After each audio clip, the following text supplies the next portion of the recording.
Hi, it's Roxana, and I am here to talk to you about discussion board tips when you create a discussion board. Remember that discussion boards don't always have to be solely for online classes. They can be used for face-to-face classes. If you want students to discuss maybe a point that they're reading from their homework and you want them to start thinking about it before they come to class, discussion boards are a great way to begin that conversation. I've also used them as kind of an interest inventory to activate prior knowledge for something that I might be doing in class with them face to face the next day, just to get things started. And for online classes, they're an effective tool in regards to helping build a sense of community within your class and your course, and having students interact. Typically, you'll see a getting to know you activity that uses a discussion board where students can post and respond to each other's posts. So in an online class, for me, this is an example of one of the starting points for my English 102, my research class.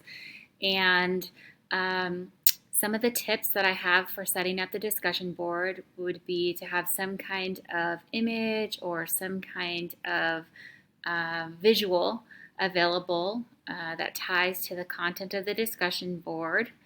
And then from there, the things that you want to think about when you are creating your discussion board is you want to be very clear in your instructions in terms of what you want the original post for students to be. You want to be as concise as possible so that they don't have a lot of text to necessarily read through to complete the discussion. You want to indicate how many replies and responses students are responsible for in regards to the initial post. So you want to say something along the lines of your initial post should, and then have some kind of limit of how many replies and responses students should follow up with. And then in addition to that, you should have a rubric that's included that demonstrates to students what's the criteria that you're going to be using to grade the discussion.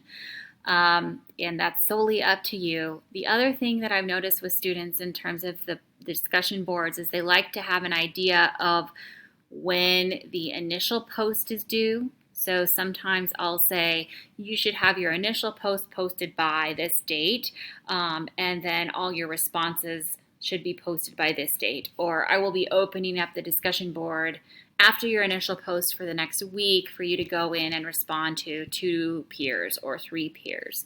And then for the responses, you should say how long you would want those responses to be. Should they just be a comment? Should they be 2 to 3 sentences? What does that look like? So those are some short tips to assist you in creating a productive discussion online. I hope that's helpful. Thanks.